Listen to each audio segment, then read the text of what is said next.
प्यारे दर्शकगण, इस विशेष कार्यक्रम में आप सभी का हम स्वागत करते हैं। आज हम बात करने वाले हैं नाटक के बारे में। जी हाँ, थिएटर के बारे में।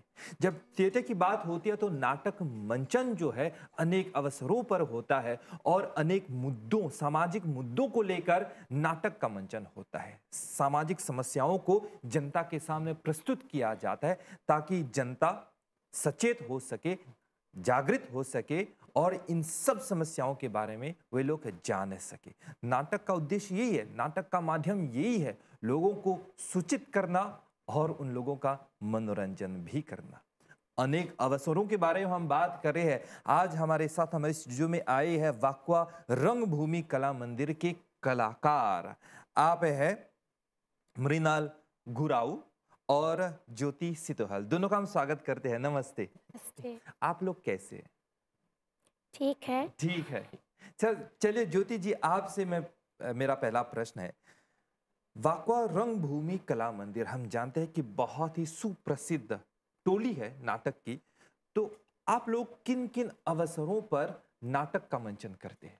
पहले तो मैं बताऊं कि वाकवा रंगभूमि कला मंदिर बहुत साल से चली आ रही है। 1977 में इसको स्थापित किया हमारे स्वर्गीय चाचा जी ने, गौकरण सितोहल। हम्म।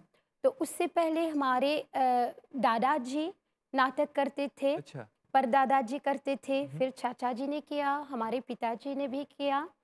तो अब हम कर रहे हैं, हमारे बच्चे भी कर रहे हैं। तो ये हमारे सितोहल परिवार में एक परंपरा चली आ रही है कब से। आप बता रही है कि सितोहल परिवार में मतलब नाटक की जो परंपरा है सदियों से चलती आ हाँ। रही है। तो मान लीजिए बच्चा का जन्म हुआ तो स्वाभाविक का बात है कि वह नाटक में ही आएगा। और कहा जाता है कि जीवन एक नाटक का एक मंच है, खेलना हाँ। तो पड़ेगा। और बताइए किन किन अवसरों पर आप लोग नाटक का मंचन करते हम बहुत अवसरों पर नाटक प्रस्तुत करते हैं, जैसे कि जब कोई भी रिलीजियस पूजा हो, या जैसे कि गणपति आ रही हैं, अभी हैं? हम नाटक प्रस्तुत करेंगे। दुर्गा पूजा के अवसर पर हम प्रस्तुत करते हैं, महाशिवरात्रि के अवसर पर। तो हर अवसर पर हम अनेक अनेक नाटक प्रस्तुत करते हैं। जैसे कि दुर्गा पूजा के अवसर पर हम माता रानी के ऊपर नाटक बनाएंगे। अच्छा। फिर गणेश चतुर्थी के अवसर पर हम गणेश के ऊपर जो भी पुराणों में कथा है, उसको हम पुराणों में से निकाल कर हमारे प्रस्तुत करते हैं हमारे ऑडियंस के सामने। क्योंकि अब क्या है, जो हमारे नवयुवक हैं वो ज़्यादा कुछ पढ़ना नहीं चाहते हैं, पुराण पढ़ते नहीं हैं, रामायण उनको उतना ज्ञान नहीं है।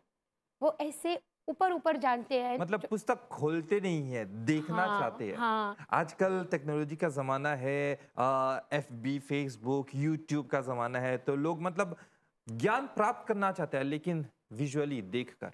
हाँ, अब टेक्नोलॉजी भी आ रही है।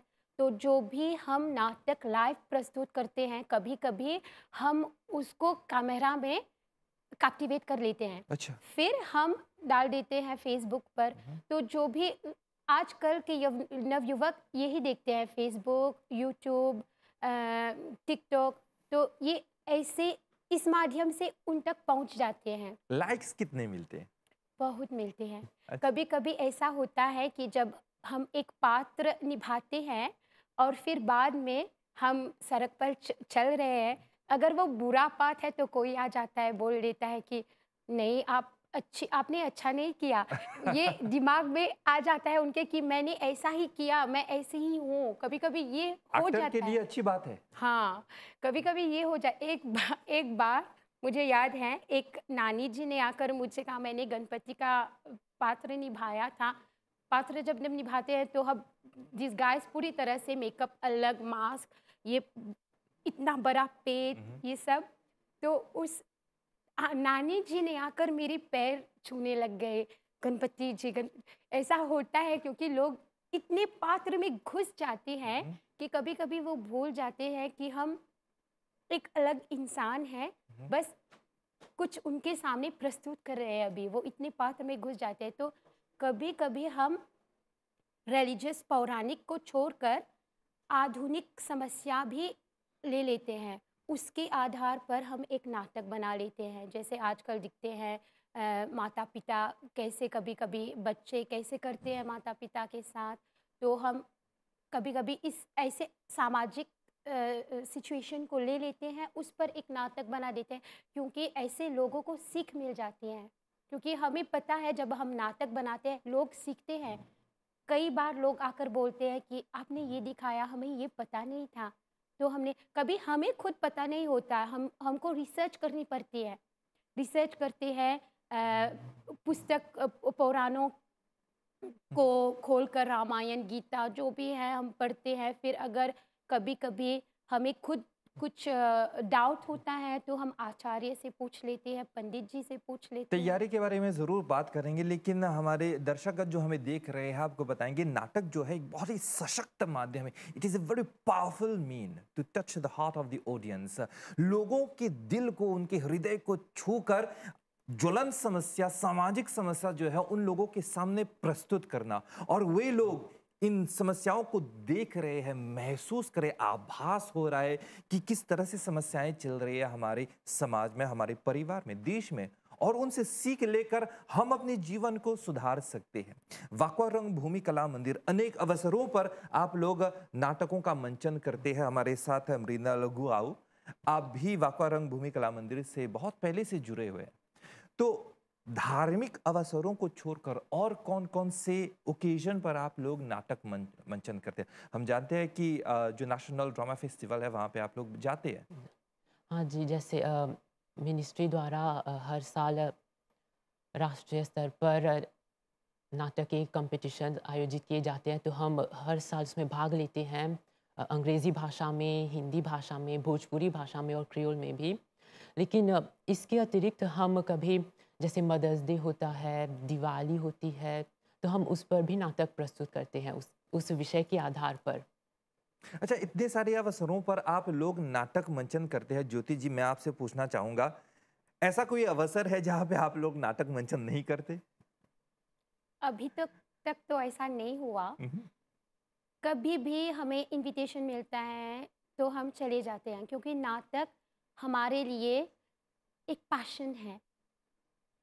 ये ओनली नाटक ही नहीं, हम नाटक के द्वारा बहुत कुछ कह देते हैं, अपने मन की बात। ये हमारे लिए पैशन है। और नाटक के साथ-साथ आप लोग फ़िल्में भी करते हैं। फिल्म भी करते हैं, हाँ। उहुँ। हमने नाटक इंटरनेशनल लेवल पर भी किया है। उहुँ। हमने इंडिया में जाकर भी किया है नाटक, उहुँ। एनएसडी में। क्या बात है! और फिल्म भी करते हैं हम। नेशनल लेवल पर हमने बहुत अवार्ड्स भी जीते हैं अभी तक। उहुँ। और कंपटीशन में भी भाग लेते हैं। हमारी टोली ने आज तक 250 से ज़्यादा एक्टर्स एंड एक्ट्रेसेस बनाए हैं। ये ओनली एक फैमिली मेंबर का टोली नहीं है, बाहर से भी हमारे बहुत मेंबर्स हैं, बहुत ऐसे लोग हैं जो एक्टिंग को पसंद करते हैं। तो हम उनको अपनी टोली में लेते हैं, उनको फॉर्म करते हैं, उनको ट्रेनिंग देते हैं। वाक़ई एक मंदिर की तरह है जहाँ पे हाँ, कला के भक्त आते हैं और यहाँ पे सीख लेकर बाहर जाते हैं। हाँ। मृणाल जी, एक और प्रश्न आपसे है कि एक नाटक की एक टोली होती है, वह अपने आप को इस तरह से स्पेशलाइज़ करता है एक ही विषय को लेकर या फिर एक ही अवसर को लेकर। मान लीजिए कि नेशनल नाटक कॉम्पिटिशन, ड्रामा कॉम्पिटिशन चल रहा है, तो इस कॉम्पिटिशन के लिए हम कंसंट्रेट करेंगे, ठीक है। लेकिन आप लोग इन सभी अवसरों के लिए अपने आप को तैयार करते हैं। आप लोग मैनेज कैसे करते हैं? देखिए, ये एक टीम वर्क होता है। देखिए, कहने को तो हम सब एक्टर हैं, हमें वो एक्टिंग का थोड़ा-सा गुण है, लेकिन इसके अतिरिक्त हमारे ग्रुप में बहुत अच्छे म्यूज़िशियन भी हैं, डांसर्स भी हैं, लेखक भी हैं। हुँ। तो हम ऐसे टोली बनाते हैं, तो हम सबको ऐसे तुम्हारी कौन-सी विशेषता है, हम सब एक-एक मेंबर को उसकी विशेषता के आधार पर हम उसको पात्र देते हैं, उसको काम देते हैं कि तुम्हें, देखो, तुम लिखते बहुत अच्छे हो, तो तुम एक अच्छा नाटक तैयार करो। तुम डांस बहुत करते हो, तो तुम एक ऐसा एक सीक्वेंस डाल दो नृत्य का नाटक में। तो हम नाटक के माध्यम से हम अपने दूसरी जो क्वालिटीज़ हैं, दूसरे जो हमारी कला है, हम उसको भी उभर कर दिखाते हैं लोगों को।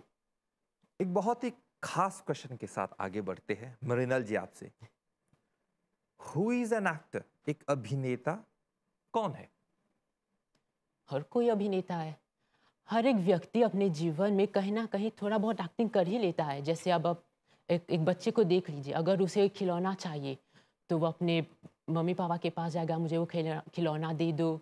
अगर नहीं या तो वो झूठ-मूठ का रो देगा, नहीं ये चाहिए, मुझे वो चाहिए, तो वो दे देगा, तो वो झूठ-मूठ का रो रहा है, तो ये भी एक्टिंग है। हम हर रोज़ कहीं न कहीं थोड़ा बहुत तो अभिनय कर ही लेते हैं अपने जीवन में, केवल मंच पर ही नहीं। तो हर हर कोई एक्टर है, छोटे से लेकर बड़े तक हम सब कलाकार हैं। जैसे अभी हम बैठे हुए हैं, बातचीत कर रहे हैं, तो आप अपना पात्र निभा रहे हैं, आप अपना पात्र, मैं प्रस्तुतकर्ता के रूप में अपना पात्र निभा रहा हूँ। जीवन एक स्टेज की तरह है। तो चलिए हम बात कर रहे हैं वाकवा रंगभूमि कला मंदिर, इस मंदिर के बारे में और जानकारी प्राप्त करेंगे। वे लोग किस तरह से अपनी तैयारी करते हैं और नाटक लेखन किस तरह से होता है, इन सभी प्रश्नों को लेकर आगे बढ़ते हैं। लेकिन उससे पहले चलिए उन लोगों का एक प्रस्तुतिकरण देखते हैं इस वीडियो में। रागिनी! अहो रागिनी! कहाँ मर गईला हो? क्या बोला ये औरतें लोगन? अरे रागिनी! देरी होत बा हो।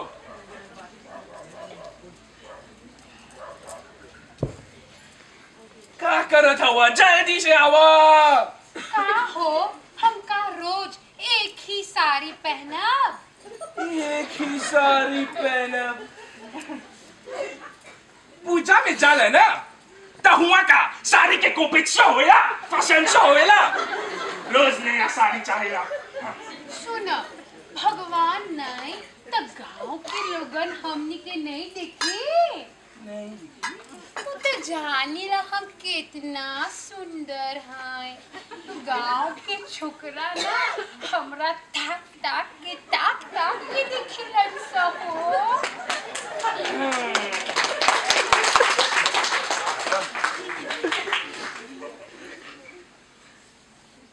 ये क्या करत हवा? सेल्फी निकालत हन। आवा हो सेल्फी। काहे सेल्फी लेवब सर? काहे? तो गांव के लोग कैसे जाने कि हम विष्णु पुराण में गए हैं। अच्छा। हाँ तो निकाले हाँ। सुंदर से निकाले हाँ। कोनो भी बुक पर डलबा निकाले। नाटक मंचन अनेक अवसरों पर होता है, अनेक ही विषय को लेकर नाटक का मंचन किया जाता है। बस मौका की तलाश है, मौका ढूंढना चाहिए। यहाँ पे वाकवा रंगभूमि कला मंदिर वाकवा नहीं ढूंढते हैं, बल्कि मौका क्रिएट करते हैं, आप इनका निर्माण करते हैं। एक खास प्रश्न ज्योति जी आपसे मैं पूछना चाहूंगा कि आप लोग जो है अपने आप को किस तरह से, जैसे कि आप बता रहे थे तैयारी के बारे में, तो अपने नाटकों खास तौर पे रिलीजियस ड्रामा, धार्मिक नाटक, सांस्कृतिक नाटक, इन सभी की तैयारी आप लोग कैसे करते हैं? तैयारी बहुत टाइम लगती है। इसके पीछे हर एक नाटक के पीछे बहुत हार्ड वर्क है, बहुत काम है, क्योंकि हमें म्यूज़िक को देखना पड़ता है, कौन सा म्यूज़िक कहाँ पर सूट होता है। और हमारे नाटक में हम ओनली प्ले वन गो नहीं होता है, हम उसमें संगीत डालते हैं, डांस डालते हैं, उसमें बहुत टेक्निक हम डालते हैं। पहले से लेकर आज तक जहाँ जितने नाटक हमने किया है, हमने नाटक का इवोल्यूशन देखा है, कैसे नाटक यहाँ से यहाँ गया। अब हम नाटक में लाइट डालते हैं, बैकग्राउंड म्यूज़िक डालते हैं, डांस डालते हैं, ऐसे हमारे हम बहुत टेक्निक डालते हैं नाटक में। तो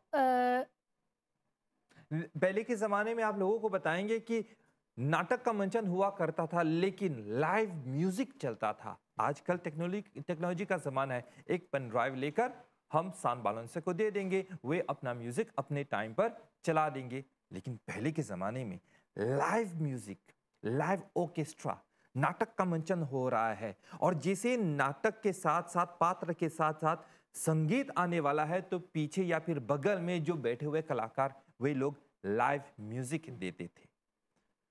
मृणाल जी, आपसे अगर हम पौराणिक नाटकों के बारे में बात करेंगे जहां पे विष्णु का चित्रण होता है, ब्रह्मा जी का चित्रण, शिव जी का चित्रण होता है, तो पात्रों की तैयारी के बारे में बताइए, किस तरह से होती है? देखिए, पहले तो हमें पुराणों को पढ़ना पड़ेगा, क्योंकि कभी पुराणों में उनका वर्णन किया है। जैसे आपने कहा विष्णु जी, तो हम सभी को पता है कि विष्णु जी को पीताम्बर के नाम से जाना जाता है। तो पीताम्बर मतलब जो पीले वस्त्र पहनते हैं। तो जब कभी हमें विष्णु जी को दिखाना पड़ता है तो हमें ये ध्यान में रखना पड़ता है कि पीले वस्त्र पहनने चाहिए, कैसे आभूषण पहनने चाहिए। जैसे अगर हम महादेव को दिखाएंगे तो महादेव के पास जो उनका वासुकी नाग, उनका त्रिशूल, उनकी जटा, तो इन सब को ध्यान में रखकर कॉस्ट्यूम तैयार किया जाता है। फिर अगर हम राक्षसों को दिखाएंगे तो हाँ, ये बहुत ही मजेदार बात है। राक्षस आप लोग किस तरह से दिखाते हैं? भगवान, चलिए ठीक है, हम आज भगवान बनेंगे, मतलब साधारण अच्छा दिखेंगे। अब राक्षस किस तरह से हम दिखें?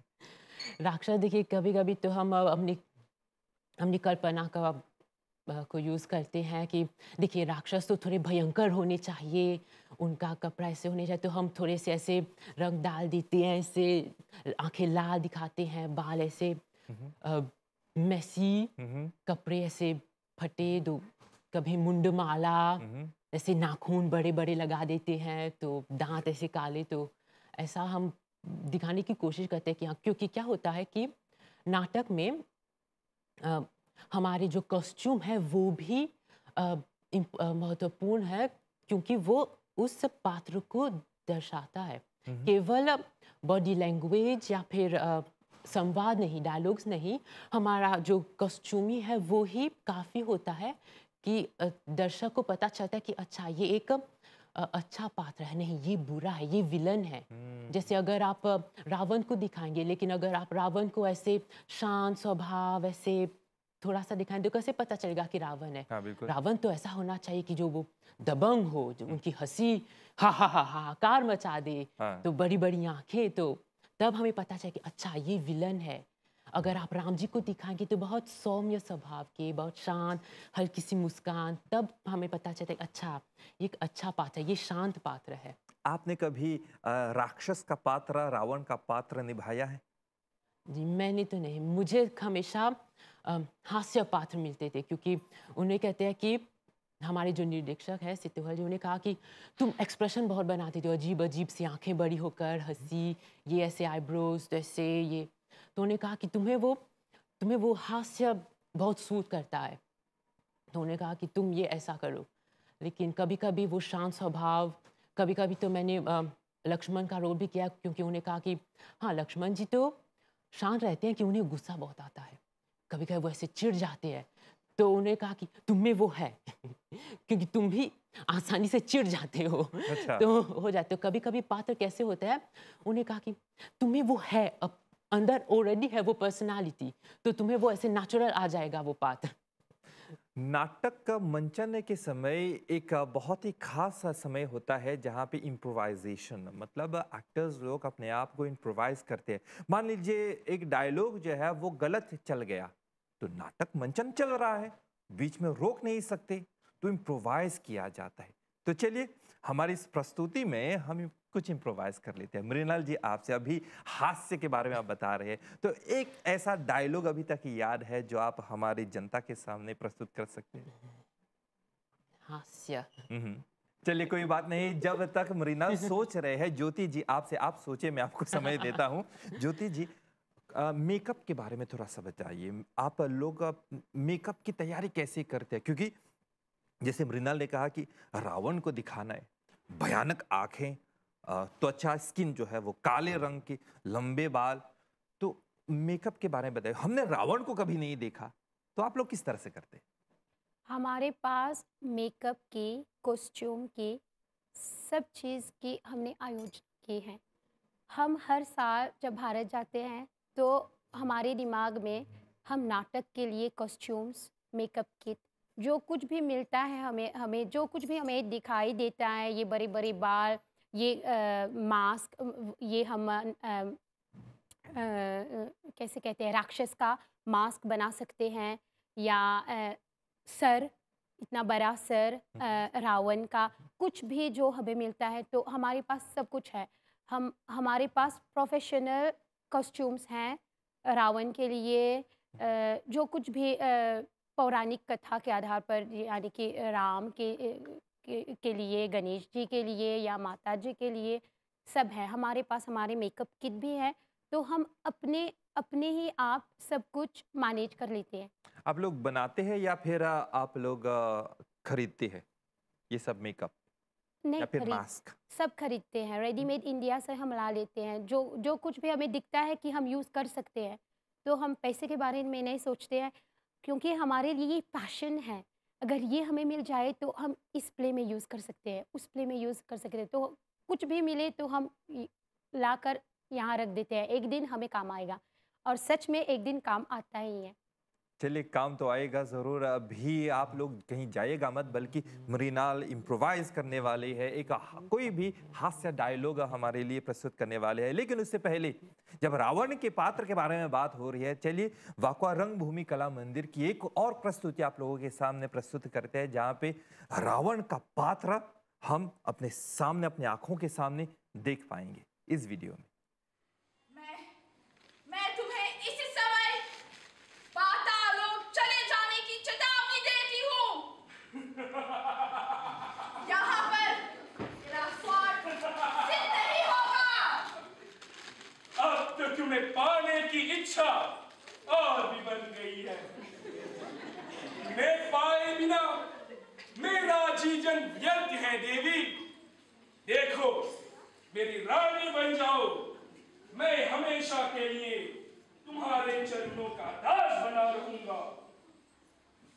यदि तुम मेरे बिना जीवित नहीं रह सकते, तो तुम मुझसे युद्ध कर।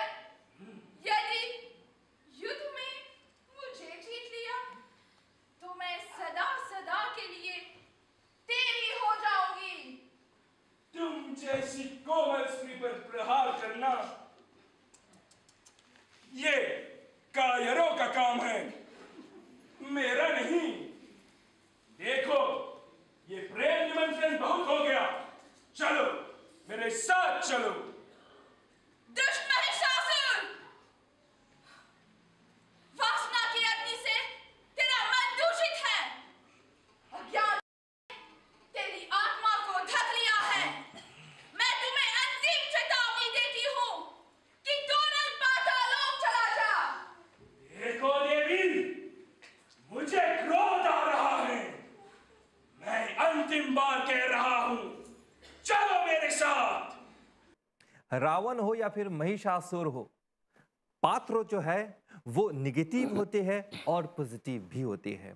पॉजिटिव पात्र तो खैर हो जाता है, लेकिन निगेटिव पात्र किस तरह से हम निभाएं, ये कलाकारों को ज्यादा पता होता है, क्योंकि उन लोगों को ट्रेनिंग मिलती है। जैसे ज्योति ने कहा, मृणाल ने कहा कि हर कोई अभिनेता हो सकता है, बस फर्क यह है कि who is a train actor, who is untrain actor. Train actor हर एक पात्र में अपने आप को ढाल सकते हैं, उस पात्र को वह निभा सकते हैं उस मंच पर। जैसे ही मंचन समाप्त हो जाता है, फिर से वह अपने जो व्यक्तिगत जिंदगी है, जीवन है, उसमें प्रवेश कर लेते हैं। जैसे कि हमने कहा कि मृणाल हमारे साथ है, एक बहुत ही खास डायलॉग लेकर आने वाले हैं। हम लाइव देखने वाले हैं कि किस तरह से मृणाल अपने आप को बैठे बैठे एक पात्र में अपने आप को ढाल देते हैं। मृणाल जी। जीजाजी, कहाँ हैं आप जीजाजी? ये क्या हुआ जीजाजी? आप इन्हें चिंतित क्यों है? फिर जीजाजी बोलते हैं, अरे तुम्हारी दीदी कहाँ है? मैं कहता हूँ, अरे दीदी गई है तेल लेने। अरे अपनी दीदी के बारे में ऐसा बोलता है? अरे जीजाजी, वो तेल खरीदने गई हैं वो। क्योंकि जो होता है ना, जो जैसे एक एक्सप्रेशन होता है, तेल लेने जाना, मतलब ऐसे उसको जाने दो, तो ये ऐसे हम डबल मीनिंग वाला, तो बस ऐसे ही होता है हमारा। तो वो कहता है, मैं कहता हूँ दी गई है तेल लेने, तो फिर जीजाजी कहता है, अरे अपनी दीदी के बारे में ऐसा बोलता है? तो मैं कहता नहीं जीजाजी, वो तेल खरीदने गई है, सच में गई है तेल लेने, आप बिना कुछ भी बोल देते हैं। जैसे मृणाल आए थे और उन लोगों उनका पात्र हमने देखा तो कहा कि थोड़े शांत स्वभाव है, लेकिन एक्टर जो है वो बड़े धमाके करते हैं। मृणाल जी, ज्योति जी, आप आए, इन सब जानकारियों के लिए आप लोगों ने अपना समय दिया, इसके लिए बहुत बहुत धन्यवाद। आप लोगों को शुभकामनाएं। नमस्कार। नमस्कार। जनता लोगों को बताएंगे कि आप लोग भी अगर नाटक मंचन करवाना चाहते हैं तो अनेक टोलियां हैं, उनमें से एक है वाकवा रंगभूमि कला मंदिर। अनेक अवसरों पर नाटक मंचन वे लोग करते हैं, आप उन लोगों से संपर्क रख सकते हैं और हमें देखते रहिए। अलग अलग विषय नाटक को लेकर आप लोगों के लिए प्रस्तुत करते हैं, तो हमारा साथ जरूर देना। अभी के लिए नमस्ते।